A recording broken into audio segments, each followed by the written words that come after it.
Good morning friends, स्वागत है आपका मुख्यमंत्री अभ्युदय योजना के इस यूट्यूब प्लेटफॉर्म पर। हम लोग वर्क पावर एनर्जी पढ़ रहे हैं। आज हम पहले 4 क्वेश्चन कराएंगे वर्क पावर एनर्जी का, फिर potential energy due to gravity पढ़ेंगे और इस वीडियो में ये सारी चीज़ें हम लोग करेंगे। चलिए हम लोग शुरू करते हैं पहले क्वेश्चन से। अच्छा, इस क्वेश्चन को सॉल्व करने से पहले मैं आपको एक कॉन्सेप्ट के बारे में बताना चाहूँगा, एक कॉन्सेप्ट पर चर्चा करना चाहूँगा। देखिए, मान लीजिए अगर इस तरीके से कोई एक स्प्रिंग है और स्प्रिंग से एक मास m इस तरीके से हैंग कर रहा है, लटक रहा है, ठीक है।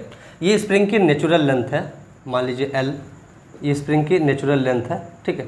नेचुरल लेंथ मैं लिख देता हूँ, L क्या है? Natural length, natural length of the spring, L natural length है। अब अगर इस नेचुरल लेंथ से इस स्प्रिंग को बड़े धीरे धीरे आराम से धीरे धीरे ऐसे इसको छोड़ा जाए तो धीरे धीरे ये स्प्रिंग क्या करेगी? एक्सपेंड करेगी, ठीक है। अपने नेचुरल लेंथ से क्या करेगी? धीरे धीरे ये एक्सपेंड करेगी। एक्सपेंड क्यों करेगी? क्योंकि ये जो आपका ब्लॉक है मास m का, इसका जो वेट होगा इसको स्प्रिंग को नीचे की तरफ खींचेगा। लेकिन देखो कैसे कर रहे हैं हम लोग इसको वो धीरे धीरे आराम से धीरे धीरे नीचे आने दे रहे हैं। इस तरीके से धीरे धीरे नीचे आने दे रहे हैं कि ये जब आपका अपने एक्सटेंशन पे होगी, मैक्सिमम एक्सटेंशन पे होगी, तो वो रेस्ट में आ जाएगी। कहाँ आ जाएगी? रेस्ट में आ जाएगी, ठीक है। मान लिया हमने वो x इसमें एक्सटेंशन हुआ और x एक्सटेंशन के बाद ये क्या आ जा रही है? रेस्ट में आ जा रही है। ये आपकी x है, ये एक्सटेंशन x है। उसके बाद ये रेस्ट में आ जाएगी आराम से। इसको बहुत धीरे धीरे किया है ना, धीरे धीरे इसको नीचे आने दिया है, तो आपका ये एक्सपेंड होगी और ये मान लीजिए इस पोजीशन पे आकर रेस्ट में आ जा रही है। अच्छा, तो अगर हम लोग को यहाँ पे ये x की वैल्यू कैलकुलेट करनी हो, इसमें कितना एक्सटेंशन होगा या चेंज इन लेंथ कितना होगा, ये अगर हम लोग को कैलकुलेट करनी हो तो देखो, नीचे की तरफ इसका वेट mg वर्क करेगा और ऊपर की तरफ इसका स्प्रिंग फोर्स वर्क करेगा कितना? k into x. तो यहाँ से अगर हम लोग लिखना चाहें तो लिख सकते हैं kx बराबर mg, या x बराबर कितना आ जाएगा? mg by k। x बराबर कितना आ जाएगा? mg by k। तो यहाँ पर जो x की वैल्यू आई, मतलब ये जो डिस्टेंस होगा वो होगा mg बाई k। इसमें किसी को कोई दुविधा नहीं होगी। लेकिन मान लीजिए कि सेम स्प्रिंग है और उसमें लगा हुआ मास भी सेम है, लेकिन अब इस मास को आपका ये इस तरीके से रुका हुआ था, इसको अचानक से रिलीज कर दे रहे हैं। तो अभी हम लोग क्या कर रहे हैं? रिलीज कर रहे हैं, ठीक है। रिलीज फ्रॉम रेस्ट से रिलीज कर रहे हैं। जब रेस्ट से रिलीज करेंगे तो ये क्या करेगा? ये आपका जल्दी से नीचे की तरफ इस पर फोर्स, जो आपका इसका वेट होगा, इसको नीचे की तरफ लगेगा और ये आपका अचानक से पहले नीचे आएगा, और इतना नीचे नहीं, इससे भी नीचे आएगा। इससे भी नीचे क्यों आएगा? ध्यान समझिए, इससे भी नीचे क्यों आएगा? इसको रिलीज नहीं किया, इस पोजीशन में हमने रिलीज नहीं किया, इसको धीरे धीरे आराम से स्लोली नीचे आने दिया है और यहाँ पर आके रेस्ट में है। तो जब इसको अगर रिलीज करेंगे तो कुछ इस तरीके का आपका चीज़ आपको देखने को मिलेगा, ठीक है। ये क्या करेगा? ये कुछ इस तरीके से यहाँ तक मान लीजिए आपने एक्सपेंड किया, ठीक है। ये m मास, ठीक है, ये m मास यहाँ तक एक्सपेंड किया अब, ठीक है। देखो होता क्या है, ये नीचे आएगा जब रिलीज करोगे तो ये आपका नीचे आएगा जल्दी से, और जल्दी से नीचे आने के बाद ये ऊपर नीचे एक मीन पोजीशन, ये उसकी मीन पोजीशन होगी। मीन पोजीशन के ऊपर नीचे ये मोशन करने लगेगा। ये हम लोग SHM में भी पढ़ेंगे ना, सिंपल हार्मोनिक मोशन में भी पढ़ेंगे। जब इसको फ्रीली रिलीज करेंगे तो रिलीज वाले केस में क्या होगा? ये नीचे आएगा और नीचे आने के बाद ऊपर नीचे एक एम्पलीट्यूड के साथ क्या करेगा? ऊपर नीचे ये एक एम्पलीट्यूड के साथ मोशन करेगा, ठीक है। अच्छा, तो यहाँ पर इसका जो एक्सटेंशन होगा या इधर यहाँ पर जो चेंज इन लेंथ होगा, इसको अगर कैलकुलेट करें, सपोज करो कि ये पूरी दूरी आपकी मान लीजिए x0 है, ठीक है। x0 इतनी दूरी है। तो यहाँ पर अगर वर्क पावर एनर्जी हम लोग लगाएं, आपकी वर्क एनर्जी थ्योरम लगाएं, हम लोग क्या लगाएं? वर्क एनर्जी थ्योरम लगाएं। तो वर्क एनर्जी थ्योरम अगर यहाँ पर अप्लाई करोगे आप, वर्क एनर्जी अगर थ्योरम आप अप्लाई करोगे तो बताओ यहाँ पर फोर्सेस कौन कौन सी लग रही हैं इस पर? एक तो इस पे ब्लॉक पर इसका वेट लग रहा होगा, ऊपर की तरफ इस पर क्या लग रहा होगा? k इंटू x0, ऊपर की तरफ k इंटू x0। ये क्या लग रहा है इस पर? स्प्रिंग फोर्स लग रहा है। और कोई फोर्स है इस पर? नहीं है। तो हम डायरेक्टली लिखेंगे कि W स्प्रिंग के द्वारा जो वर्क डन है वो चेंज इन काइनेटिक एनर्जी के बराबर होगा कि नहीं? चेंज इन काइनेटिक एनर्जी के बराबर होगा कि नहीं? बिल्कुल होगा, चेंज इन काइनेटिक एनर्जी के इक्वल होगा, ठीक है। तो यहाँ पर अगर देखो, अच्छा एक बात देखो, यहाँ पर स्प्रिंग के अलावा और भी कौन वर्क करेगा?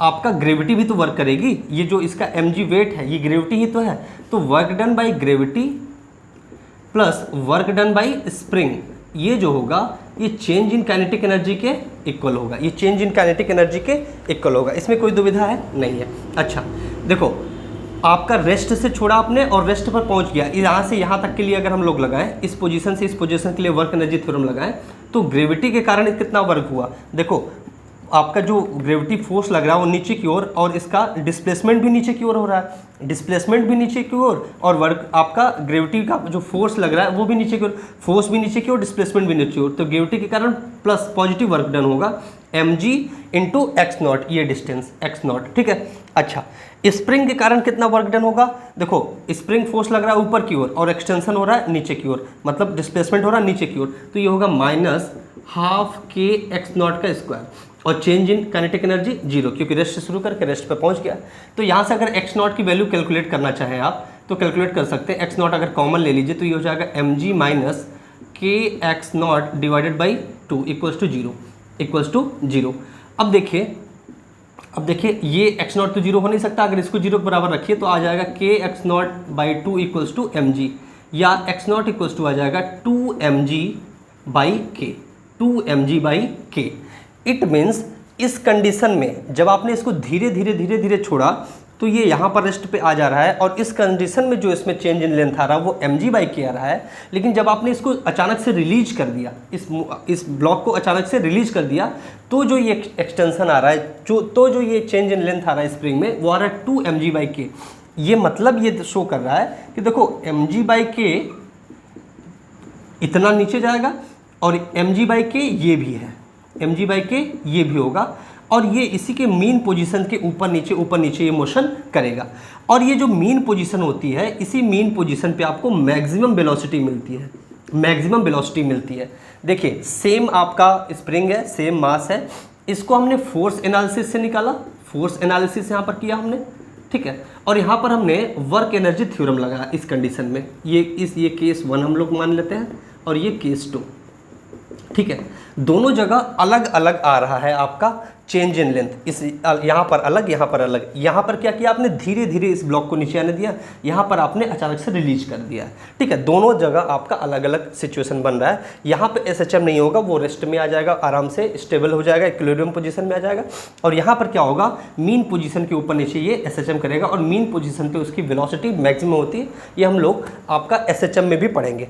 अब इस क्वेश्चन को लगाना हम लोग के लिए थोड़ा आसान हो जाएगा, ये कॉन्सेप्ट बताना मुझे बहुत ज़रूरी लगा, तो मैंने आप लोगों को बताया। चलिए अब क्वेश्चन को सॉल्व करते हैं।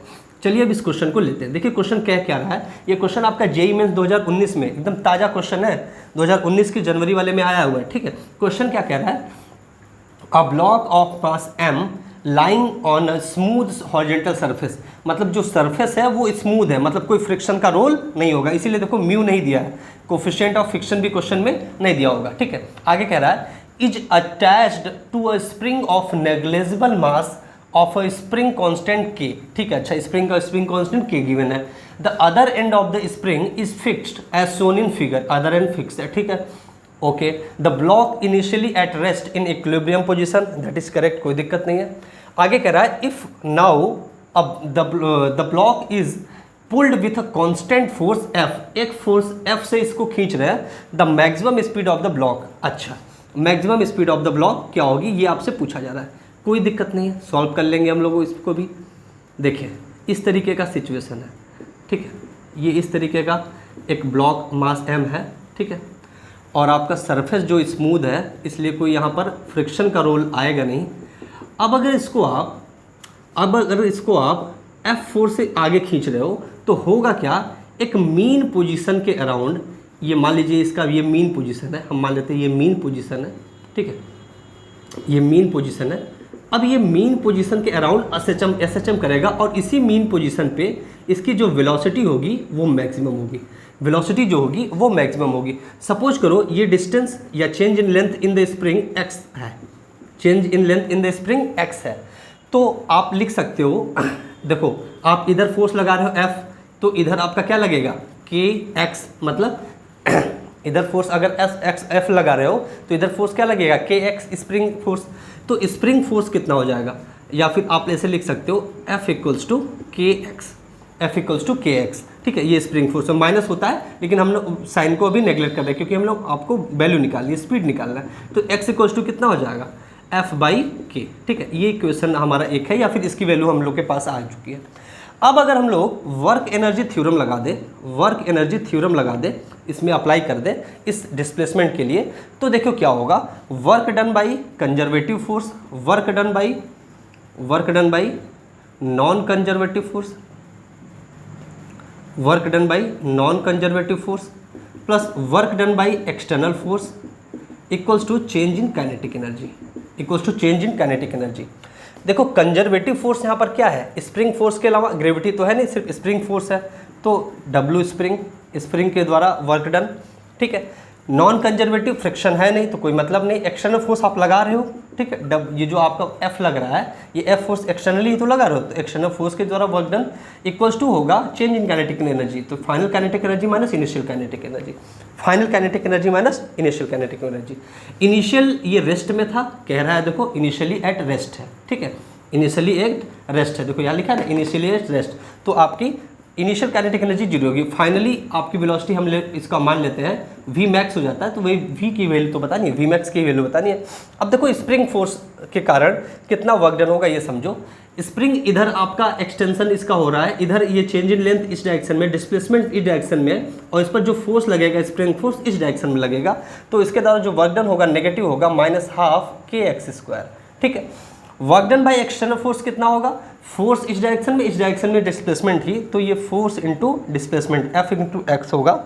चेंज इन काइनेटिक एनर्जी में अगर फाइनल काइनेटिक एनर्जी देखोगे तो ½ mv max का square minus initial kinetic energy 0, ठीक है। अब इस इक्वेशन को सॉल्व करके हम लोग आंसर निकाल सकते हैं, इस इक्वेशन को सॉल्व करके हम लोग आंसर क्या कर सकते हैं, निकाल सकते हैं। चलिए x की वैल्यू यहाँ से पुट कर दो, तो -12 k, x की वैल्यू पुट करोगे तो ये हो जाएगा F² by k² plus F की वैल्यू यहाँ पे x की वैल्यू यहाँ पे पुट करो, x की वैल्यू कितनी है F बाई के इक्वल्स टू ½ mv max का स्क्वायर, ठीक है।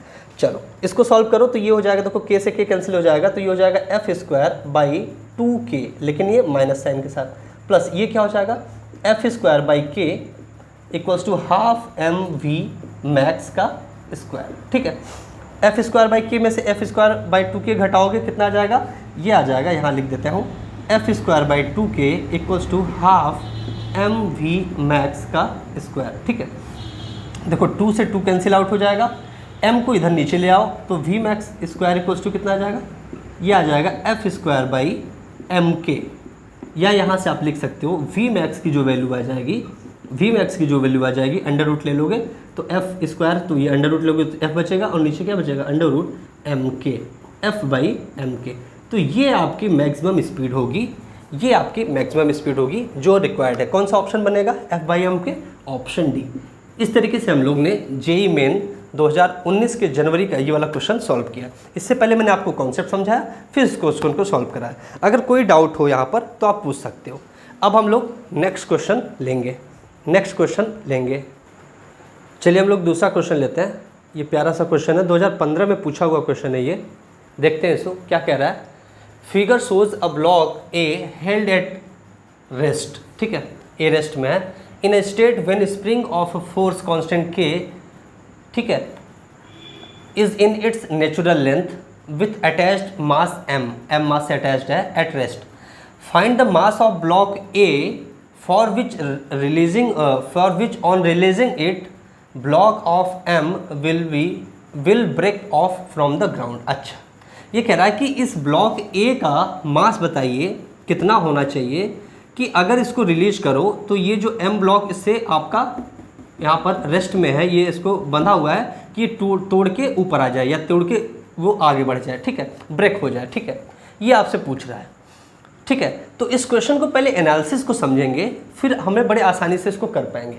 देखिए जैसे ही आप इसको रिलीज करोगे तो ये क्या करेगा, ये इसका जो आपका फोर्स होगा, वेट जो होगा, वेट नीचे की तरफ वर्क करेगा। मान लेते हैं इसका मास ma है, तो ma इंटू जी, इसके कारण ये नीचे आना चाहेगा, तो ये स्प्रिंग ऊपर की तरफ क्या होगी, एक्सटेंड होगी, ये इसका एक्सपेंशन होगा तो वो स्प्रिंग चाहेगी कि ये ब्लॉक ए है उसको ये खींच के ऊपर ही रखे और इस मास को ऊपर उठाए। स्प्रिंग क्या चाहेगी, इस ब्लॉक ए को ऊपर खींच के ऊपर ही रखे, ठीक है, इस पर ऊपर ही डायरेक्शन में फोर्स लगेगा, और इसको क्या चाहेगी, इसको ऊपर की तरफ उठा ले, दोनों जगह स्प्रिंग फोर्स लगेगा। अच्छा, अब ये जो स्प्रिंग फोर्स है ना, वो अगर इतना हो जाए कि इस वाले ये जो आपका ब्लॉक है इसके मास के इसके वेट के बराबर हो जाए, तो ये इसको क्या कर देगी, इसको ये ब्रेक कर देगी, जस्ट इसको ब्रेक करेगी, जस्ट इसको लिफ्ट कर पाएगी। तो अगर हम लोग कहें the block will rise when the block will rise when F spring force will be equals to weight, ठीक है, मतलब स्प्रिंग फोर्स इस पे जो लगे वो उसके वेट, इसके वेट के बराबर mg के बराबर हो जाए, और इसका k है स्प्रिंग कांस्टेंट, तो मान लेते हैं x डिस्टेंस, ये आपका x एक्सटेंशन हुआ, ये यहाँ से मान लो यहाँ पे आ गया, ये x एक्सटेंशन हुआ यहाँ से यहाँ तक, ठीक है, जब इसको रिलीज करने पे x एक्सटेंशन, तो ये भी एक्सटेंस करेगी, स्प्रिंग x एक्सटेंशन होगा इसमें, तो इस पर जो स्प्रिंग फोर्स आएगा वो आएगा kx। तो यहाँ से अगर x की वैल्यू निकालना चाहे तो लिख सकते हैं mg/k, ठीक है। अब अगर ध्यान समझिए, मतलब कहने का मेरा मतलब क्या है कि स्प्रिंग फोर्स इतना हो जाए ऊपर की तरफ कि इसके वेट, जो इसका वेट नीचे की तरफ वर्क कर रहा होगा mg, इसको क्या करे, इसके जस्ट बराबर होगा, और बराबर से जैसे ही आगे होगा तो ये ऊपर की तरफ लिफ्ट कर देगा। तो हम जस्ट इसको आपका लिफ्ट करने की कंडीशन को लेके चलते हैं, बराबर का केस हमने लिया, तो x की वैल्यू इतनी होनी चाहिए। अच्छा, मतलब अब ये x की वैल्यू इतनी कब होगी, मतलब ये जो ब्लॉक है ना A, वो x डिस्टेंस अगर नीचे आएगा तभी ये जाके वो आपका क्या करेगा, ऊपर की ओर लिफ्ट करेगा। तो हम कह सकते हैं block A has to move at least x कितना, यही mg/k, at least x distance, so that other block will rise up, ठीक है, उठ पाए, ठीक है। अच्छा, अब अगर हम लोग वर्क एनर्जी थ्योरम लगा दें, यहाँ पर वर्क एनर्जी थ्योरम यहाँ पर लगा दें, ठीक है, इस x डिस्टेंस के लिए, तो शुरू में इनिशियल वेलोसिटी 0, फाइनल वेलोसिटी भी 0 हम ले रहे हैं। क्यों 0 ले रहे हैं, क्योंकि जस्ट हम केस मान रहे हैं कि जस्ट उठ रहा है ना, kx और mg को जस्ट बराबर माना है, ठीक है। तो वर्क एनर्जी थ्योरम लगाओ, यहाँ पर कौन कौन सा वर्क आपका होगा, ग्रेविटी के कारण होगा, और किसके कारण होगा भाई, स्प्रिंग के कारण। ग्रेविटी और स्प्रिंग के कारण के अलावा और कुछ होगा नहीं, तो हम लोग डायरेक्टली लिखते हैं work done by spring plus work done by gravity equals to change in kinetic energy, मतलब final kinetic energy minus initial kinetic energy. Work done by spring कितना होगा भाई, ये होगा -12kx², ठीक है, क्योंकि भाई नीचे की तरफ डिस्प्लेस हो रहा है और स्प्रिंग फोर्स ऊपर की ओर लग रहा है। अब देखो वर्क डन बाई ग्रेविटी, इसके मास के कारण कितना होगा, ग्रेविटी के मतलब इसके वेट के कारण वर्क डन कितना होगा, ma/g, ये नीचे की ओर लग रहा है और इसका डिस्प्लेसमेंट भी नीचे की ओर हो रहा है, तो ये पॉजिटिव होगा, तो ma/g/x equals to final kinetic energy 0, initial kinetic energy 0, क्योंकि आपकी वेलोसिटी 0 है, तो 0 - 0, ठीक है, 0 - 0।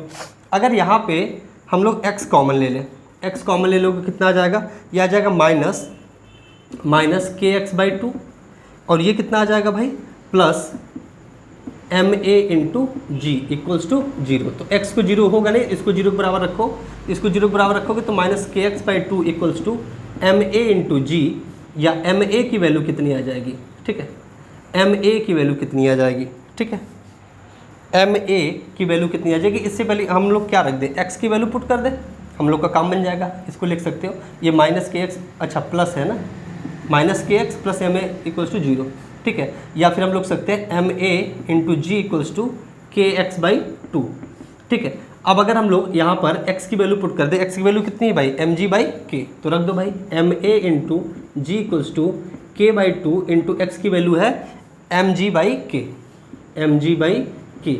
k से ये k कैंसिल आउट हो जाए, g से ये g कैंसिल आउट हो गया, तो ma इक्वल्स टू कितना आ गया, इधर कितना बचा, m और बटे में 2, तो m/2। मतलब इस ब्लॉक का मास कितना होना चाहिए, इस ब्लॉक का मास होना चाहिए आपका m/2। कौन सा ऑप्शन सही बनेगा, ऑप्शन ए। प्यारा सा क्वेश्चन था, एनालिसिस करके मैंने सॉल्व कराया, आशा करता हूँ आप लोग को समझ में आया होगा। अब हम लोग चलते हैं तीसरे क्वेश्चन की तरफ। चलिए नेक्स्ट क्वेश्चन देखते हैं, क्वेश्चन नंबर 3। इस क्वेश्चन को पढ़िए आप लोग। क्वेश्चन कितना प्यारा सा है, देखिए। कह रहा है figure shows a uniform smooth and flexible rope of mass m and length 12, देखो l इधर ना, 12 is symmetrically supported on a nail. एक खूंटी नेल ना, कील पे आपका सिमेट्रिकली सपोर्टेड है, मतलब l लेंथ इधर l लेंथ उधर, क्योंकि 12 कह रहा है, ठीक है। If due to slight jerk, थोड़ा सा जर्क होने के कारण, slight jerk rope start falling, rope गिरना शुरू कर देती है। Find its speed when it leaves the nail. देखो इस तरीके के सिचुएशन पे आपकी स्पीड पूछ रहा है, जब ये क्या कर जाए अपने, ये पूरा ये देखो इस तरीके से, ये इस तरीके से गिरने लगे, तो इस सिचुएशन में ऐसे हम बना देते हैं प्यारा सा डायग्राम, अच्छा सा, ठीक है। ये ठीक, क्या कह रहा है, if due to slight jerk क्या हो रहा है, rope start falling, rope falling करने लगा। Find its speed when it leaves the nail, जैसे ही नेल को ये क्या कर रहा है, लीव कर रहा है, इसकी स्पीड बतानी है, ठीक है। अब इस भाई टोटल लेंथ तो इसकी 2l ही रहेगी, ठीक है, 2l ही लेंथ रहेगी, ठीक। अच्छा, अब इस क्वेश्चन को सॉल्व करना है। तो मैंने आपको बताया था जब चेन हो, जब रोप हो, तो आप सेंटर ऑफ मास पर अगर कॉन्सेप्ट लगाते हो ना, shifting of centre of mass लगाते हो तो बड़ा आसान हो जाता है क्वेश्चन। अगर इस पोजीशन में सेंटर ऑफ मास पूछा जाए तो आप बता सकते हो, देखो जो इसका वेट होगा या फिर जो इसका मास होगा वो सेंटर कुछ इस तरह यहाँ पर आधी लेंथ पे काम करना शुरू करेगा ना, ये सेंटर ऑफ मास के लिए लाइन होगी, ठीक है। ये है सेंटर ऑफ मास, ठीक है, यहाँ पर, ठीक। अच्छा, अब जब ये आपका इस तरीके से गिर रहा है, इस समय सेंटर ऑफ मास कहाँ आ चुका होगा, ठीक मिड में, ठीक है, ठीक मिड में, यहाँ पर सेंटर ऑफ मास आ चुका होगा, ये सेंटर ऑफ मास है इस सिचुएशन में। सेंटर ऑफ मास शिफ्ट कितना हुआ, देखो ये टोटल 2l लेंथ है, ये आपकी l लेंथ है, तो आधे लेंथ पर ही रही होगी, मतलब ये डिस्टेंस आपकी l/2 इतनी, ये डिस्टेंस आपकी l/2 और ये डिस्टेंस भी कितनी होगी, l/2 ही होगी। तो आप देखो सेंटर ऑफ मास शिफ्ट कितना हुआ, यही डिस्टेंस, देखो पहले यहाँ पर था, अब यहाँ पर l/2 लेंथ आपकी शिफ्ट हुआ है ना। तो shifting of centre of mass, shifting of centre of mass, इस कॉन्सेप्ट को ध्यान से रखिए, फिर आराम से क्वेश्चन को सॉल्व कर लीजिए। अब अगर वर्क एनर्जी थ्योरम लगाओ, आप यहाँ पर वर्क एनर्जी थ्योरम लगाओ, तो यहाँ पर देखो कौन कौन सा फोर्स अप्लाई हो रहा है। एक तो फोर्स है ग्रेविटी का, एक फोर्स है आपका क्या, ग्रेविटी का, और कोई फोर्स है यहाँ पर ग्रेविटी के अलावा, ग्रेविटी के अलावा और तो कोई फोर्स है नहीं, ग्रेविटी के अलावा तो कोई और फोर्स है नहीं। अच्छा, तो आप फोर्स बस आपका ग्रेविटी है, तो वर्क डन बाई ग्रेविटी जो होगा, वर्क डन बाई जो ग्रेविटी होगा वही चेंज इन काइनेटिक एनर्जी के बराबर होगा।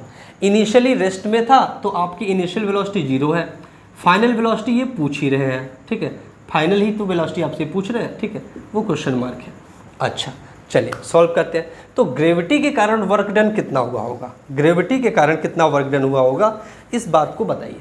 देखिए m मास है, m मास है, तो m इंटू जी इस पर क्या लगेगा, नीचे की तरफ क्या लगेगा, आपका इसका वेट आपका वर्क करेगा, तो फोर्स आपका नीचे की तरफ ग्रेविटी फोर्स mg लग रहा है।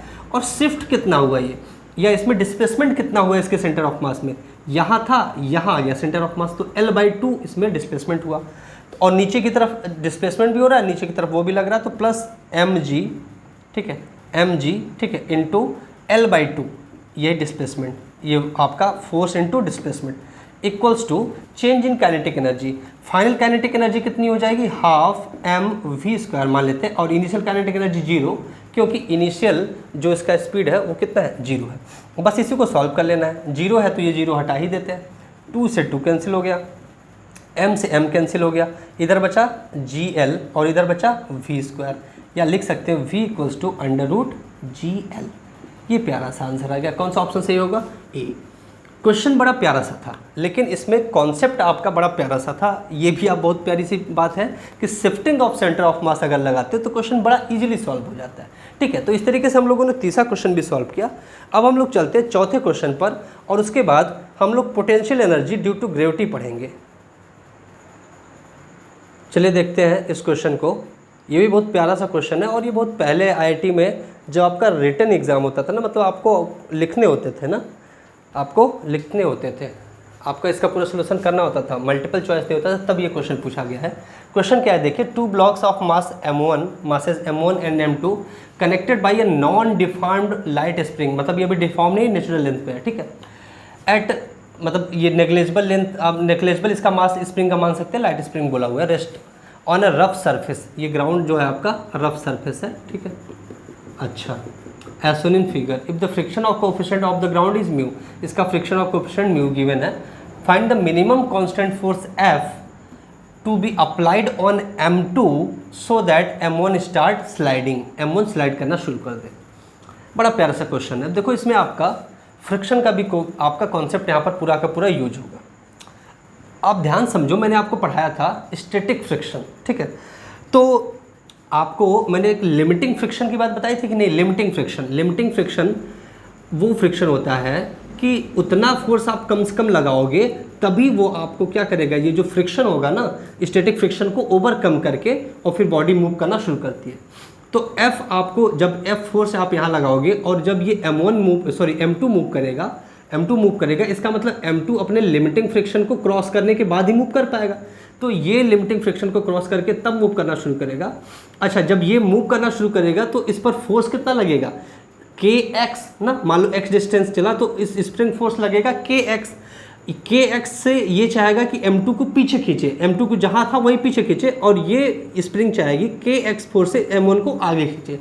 मतलब kx अगर हम मान लेते हैं इस तरीके से, मैं डायग्राम बना के आपको दिखाता हूँ इस तरीके से, ठीक है। मान लिया हमने M2 को x डिस्टेंस डिस्प्लेस कर दिया, ठीक है, x डिस्टेंस डिस्प्लेस किया, M2 यहाँ से यहाँ आ गया, मान लीजिए x डिस्टेंस डिस्प्लेस किया इसी फोर्स F को लगा के, ठीक है। तो क्या होगा M1 पे भी आपका एक स्प्रिंग फोर्स लगना शुरू करेगा और M1 को खींचना शुरू करेगा, ये स्प्रिंग खींचने की कोशिश करेगा। इधर की तरफ kx फोर्स लगेगा और चाहेगा कि स्प्रिंग चाहेगा कि इसको M2 को पहले जैसे जहाँ पर था वहीं खींच के लाए, और इसको इधर इस डायरेक्शन में kx फोर्स लगेगा, इस डायरेक्शन में kx फोर्स लगेगा, और यही फोर्स इसको आगे स्लाइड करने की कोशिश करेगा, अच्छा, ये M1 स्लाइड तब हो जाएगा जब भाई देखो फ्रिक्शन तो यहाँ पर भी है, M1 और M2 दोनों के लिए फ्रिक्शन है। ये kx फोर्स इसको स्लाइड तब करा पाएगा जब M1 पर सरफेस के द्वारा लगने वाला जो आपका लिमिटिंग फ्रिक्शन है उसकी वैल्यू को ये क्रॉस कर जाए। लिमिटिंग फ्रिक्शन की वैल्यू हम लोग को निकालना बड़ा आसान से आता है। देखो इसका वेट M2g नीचे की तरफ काम करेगा, ऊपर की तरफ नॉर्मल रिएक्शन काम करेगा, ठीक है, ऊपर की तरफ नॉर्मल रिएक्शन से काम करेगा। तो यहाँ पर जो फ्रिक्शन फोर्स आएगा, ठीक है, हम F2 लिख लेते हैं इसके लिए ना, वो होता है म्यू इंटू एन होता है, इसको N2 लिख लेते हैं, तो म्यू N2 हो जाएगा। तो म्यू इंटू N2 की वैल्यू क्या हो जाएगा, फोर्स आपका N2 जो होगा नॉर्मल रिएक्शन, इसके वेट से बैलेंस हो जाएगा, तो M2g हो जाएगा। ये आपका फ्रिक्शन, लिमिटिंग फ्रिक्शन वैल्यू आ गई M2 के लिए। इसके लिए लिमिटिंग फ्रिक्शन की वैल्यू M1 इंटू जी, इसका वेट ऊपर की तरफ नॉर्मल रिएक्शन मान लिया N1 काम करता है, तो इसके लिए जो लिमिटिंग फ्रिक्शन होगा F1 वो होगा म्यू M1 इंटू जी, क्योंकि म्यू N होता है, ठीक है। अब इससे ज़्यादा या लगभग जब जो ही इसके बराबर होगा तब तक तो नहीं चलेगा, लेकिन इससे थोड़ा सा भी जस्ट ज़्यादा होगा तो ये आगे की तरफ स्लाइड करना शुरू कर देगा, तभी आगे की तरफ स्लाइड करना शुरू कर देगा। तो मैं इसको लिख देता हूँ, this block will slide when mu m1g equals to kx, mu m1g equals to kx। यहाँ तक किसी को कोई दिक्कत है नहीं, तो यहाँ से x की वैल्यू आप निकाल सकते हो, म्यू m1g बटे में k, म्यू m1g बटे में k, ये x की वैल्यू आ गई। अब हम लोग क्या करें, अगर वर्क एनर्जी थ्योरम लगा दें, वर्क एनर्जी थ्योरम अप्लाई कर दें तो हम लोग का काम बन जाएगा। यहाँ पर कौन कौन से फोर्स के कारण वर्क डन होगा, स्प्रिंग फोर्स होगा, फ्रिक्शन फोर्स होगा, और साथ ही साथ एक्सटर्नल फोर्स भी लगा रहे हो। तो लिखता हूँ, स्प्रिंग फोर्स के कारण वर्क डन, फ्रिक्शन के कारण work done, plus external force के कारण वर्क डन इक्वल्स टू होगा चेंज इन काइनेटिक एनर्जी। अब देखो इनिशियली रेस्ट पे था और अभी थोड़े डिस्टेंस, मतलब जस्ट हम ये बैलेंस वाली कंडीशन को लेके चल रहे हैं, तो फाइनल वेलोसिटी भी 0 ले सकते हैं हम लोग, ठीक है। स्प्रिंग के कारण देखो वर्क डन, अगर हम देखो इसको एक्स डिस्प्लेस किए ना, एक्स डिस्टेंस, इसी डिस्टेंस के लिए हम वर्क एनर्जी थ्योरम लगा रहे हैं, तो एक्स डिस्टेंस को डिस्प्लेस किए आगे की तरफ, अगर इसमें एक्सटेंशन हुआ तो पीछे की तरफ इस पर क्या लगेगा, स्प्रिंग फोर्स लगेगा, तो इसमें जो स्प्रिंग के कारण वर्क डन नेगेटिव आएगा, -12 kx²।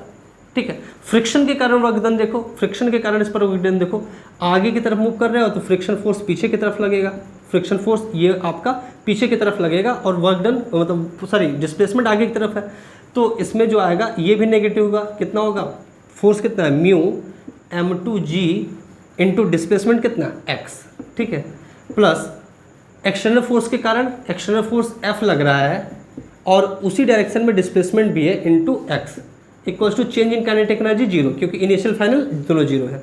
अब अगर हम लोग x कॉमन ले लें इन सब में, या फिर हम लोग लिख सकते हैं इसको fx इक्वल्स टू, या x कॉमन ले ले, x अब देखो इस तरीके से लिख सकते हैं इसको, x कॉमन ले लिया, सबसे पहले f लिखा, ठीक है, माइनस फिर ये लिखा म्यू m2g, ठीक है, म्यू m2g x कॉमन ले ही लिया, माइनस यहाँ पर बचेगा kx/2 इक्वल्स टू 0, x तो 0 बराबर होगा नहीं, तो आपका इसको 0 के बराबर रखते हैं, तो f इक्वल्स टू हो जाएगा mu m2g plus kx/2, kx/2, k की वैल्यू यहाँ से सॉरी x की वैल्यू यहाँ से पुट कर देते हैं, तो k/2 इंटू x की वैल्यू कितनी है, म्यू m1g/k, म्यू m1g/k, देखो इस k से ये k कैंसिल आउट हो जाएगा, f इक्वल्स टू कितना आ जाएगा, देखो दोनों में से म्यू कॉमन ले लो, ठीक है, g भी कॉमन ले सकते हो, तो म्यू g कॉमन हो गया, यहाँ कितना बचा m2 और यहाँ पे कितना बचा m1/2, m1/2, ठीक है, और कुछ बचेगा क्या,